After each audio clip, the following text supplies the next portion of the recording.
शुरू अल्लाह के नाम से जो नहायत मेहरबान रहम करने वाला। अस्सलाम वालेकुम नाजरीन, आप देख रहे हैं मेरा यूट्यूब चैनल और मेरा नाम है मोहम्मद हारून। आज सुबह से बहुत सारी चीज़ें जो हैं वो बाज़गश्त में थी कि सनम जावेद जो है वो खुद ये जो है हल्का छोड़ गई या उन्हें किसी को डरावे या धमकावे के तहत जो है ये हल्का छोड़ने पर मजबूर किया गया। तो मेरे साथ इस वक्त इनके वालिदैन मौजूद हैं, उनसे हम बात कर लेते हैं कि असल हक़ाइक़ क्या है। कोई धमकी थी या कुछ ऐसा मामला था जिस पर उन्होंने ये हल्का छोड़ा, या इबाद फारूक फैमिली की ही इतनी जो कुर्बानियाँ हैं उसके तहत जो है उन्होंने देखते हुए इस हल्के से जो दस्तबरदारी का फैसला जो है वो किया है। सबसे पहले इनके वालिद साहब से बात करते हैं कि असल हक़ाइक़ क्या थे। अस्सलाम वालेकुम सर। वालेकुम सलाम हारून। सर क्या मामला है कि सनम खुद गई हैं या उन्होंने उस कुर्बानी के ऊपर कुर्बानी उन्होंने भी दी है? नहीं, उन्होंने उस कुर्बानी के ऊपर कुर्बानी का फैसला किया। उसने मुझे बुलाया, मैंने उसे कहा कि मैंने तुम्हारे पेपर जो हैं उसे अप्रूव करवा लिया है सुप्रीम कोर्ट से। उसने कहा बाबा बस मैं जीत गई। मेरी ज़िद ये थी कि वो ये कह रहे थे कि हम उसे सनम को अब मरियम के अगेंस्ट खड़े नहीं होने देंगे। अब मेरी पार्टी का फैसला है। मैंने उसे बताया कि तेरी पार्टी की तरफ से ना शहजाद फारूक साहब को दिए हैं। उसने कहा वो भी मेरा भाई है। तो मैंने कहा मैंने पार्टी को पेपर भेज दिए हैं और शहजाद फारूक की तरफ से भी ये एश्योरेंस है कि अगर पार्टी आपको टिकट देगी तो वो हैप्पीली तेरी कैंपेन करेगा। तो उसने कहा नहीं, पार्टी को कहें कि उसने उसकी फैमिली ने ज़्यादा स्ट्रगल की है। मेरा कोई ऑप्शन, मुझे पहले भी कोई प्रॉब्लम नहीं थी, लेकिन अगर पार्टी ये समझती है कि मेरी ज़रूरत है और मैं सनम उसको हरा सकती हूँ आसानी से, तो मुझे वहाँ उसके मुकाबले में इलेक्शन लड़ने से कोई प्रॉब्लम नहीं है। मैं उसको किसी काबिल नहीं समझती।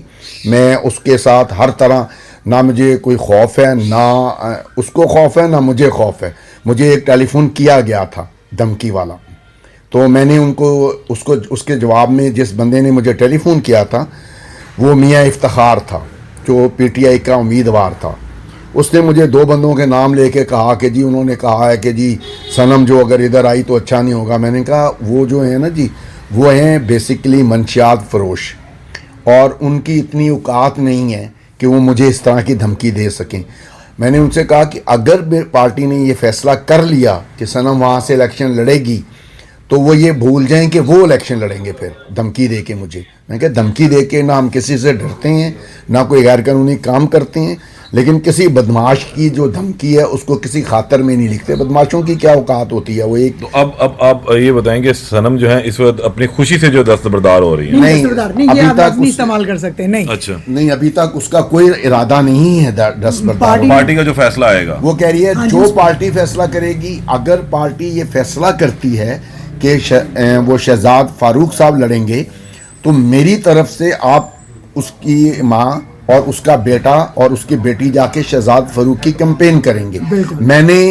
मैंने पार्टी को ये कहा कि अगर आप शहजाद फारूक साहब की कंसेंट से सनम को अनाउंस करते हैं तो हमें कोई प्रॉब्लम नहीं है। सनम ने कहा है कि आप पहले शहजाद फारूक साहब से पूछें, वो इलेक्शन लड़ने के लिए तैयार है।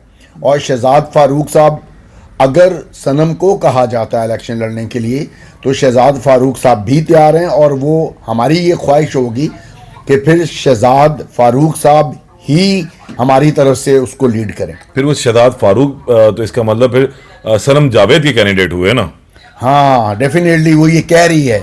आज उसने कोर्ट में आके ये कहा कि उसने अपनी माँ को और अपने बेटे के लिए ये मैसेज दिया कि आप लोगों, जब अगर पार्टी ये फैसला करती है कि शहजाद फारूक होगा तो वहाँ पर किसी किस्म की कन्फ्यूजन पैदा नहीं होनी चाहिए। वहाँ पे एक वोट भी नहीं टूटना चाहिए। आपको आप मेरे घर वाले सारे जाके डोर टू डोर बताएं कि शहजाद फारूक हमारा कैंडिडेट है, मैं मोहम्मद उसका बेटा हूँ और मैं उसकी माँ हूँ और हम शहजाद फारूक के लिए वोट मांगने आए हैं। अच्छा, आप पहले तो खुश बहुत ही आज भी हैं।